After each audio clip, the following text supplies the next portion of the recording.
শীতকাল চলে এসছে আর তার সঙ্গে সঙ্গে বিয়ের মৌসুম শুরু হয়ে গেছে।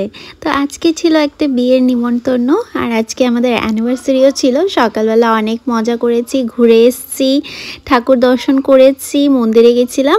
সেই ব্লগটা তো দিয়েছি, তোমরা একটু প্লিজ দেখে নিও সেই ব্লগটা। আর ভালো লাগলে লাইক, শেয়ার আর কমেন্ট করতে ভুলো না। আর এই যে দেখো টুসিও রেডি হয়ে গেছে, ওকে কি সুন্দর লাগছে না দেখতে এই লেহেঙ্গাটাতে। তো এবার চলে আসলাম বিয়ে বাড়িতে। এটা হচ্ছে এন্ট্রেন্স। আর এই যে তনুশ্রী রয়েছে, ভাইয়া, টুসি, আমি আর আমার ছোটদা এসছে আর ও তো এসছেই।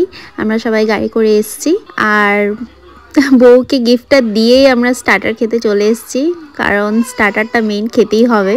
আর বাইরে ছিল স্টার্টার, আর দেখতেই পাচ্ছ স্টার্টার নিয়ে মানে জাস্ট মারামারি গাইস, কিচ্ছুই পাচ্ছিলাম না। কতক্ষণ যে দাঁড়াতে হয়েছে এই যে মোমোর জন্য, বাপ রে বাপ। কিন্তু এই যে ভাইটা দেখছো, ও কিন্তু আমাকে মানে আলাদা করে প্লেটটা দিয়েছে।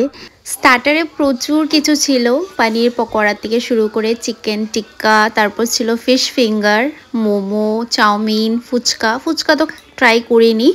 চাউমিনটা আমার তেমনটা ভালো লাগেনি, আর মোমোটা বেশ ঠিকঠাক ছিল।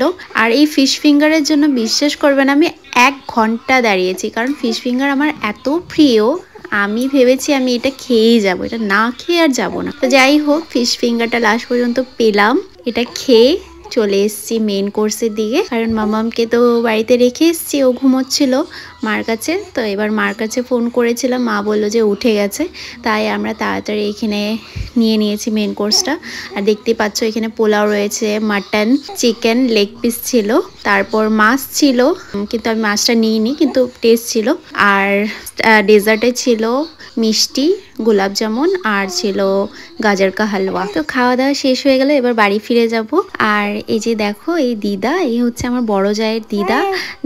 অনেক দিন পর দিদার সাথে দেখা হলো, প্রায় 100 বছরের কাছাকাছি হয়ে গেছে দিদা। আর এই হচ্ছে আমার বড় জায়ের ফ্রেন্ড রোমাদি, খুবই জলি পার্সন আর আমার অনেস্ট ভিউয়ার। থ্যাংক ইউ রোমাদি আমার প্রত্যেকটা ভিডিও দেখার জন্য। এবার আমি আর ও বাইকে করে বাড়ি ফিরছি, কারণ মামা উঠে গেছে। আর বাড়ি আসার পর এই যে আমার বর নিয়ে এসছে আমার জন্য অ্যানিভার্সারি গিফট। তো গিফটে দিচ্ছে আমাকে নানান ধরনের চকলেটস, আমি যেগুলো ভালোবাসি সব কটাও আমাকে দিয়েছে। এই চকলেটগুলো, সব চকলেট আমি খেতে ভীষণ ভালোবাসি, এগুলো আমার ফেভারিট চকলেট। গাইস দেখো, আমাকে অ্যানিভার্সারি গিফট চকলেট দিয়েছে, তো এটাই আমার জন্য অনেকটা স্পেশাল।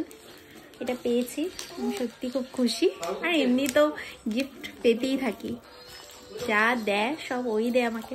তো থ্যাঙ্কস ফর দিস।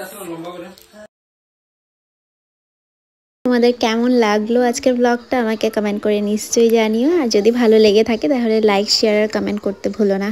টাটা।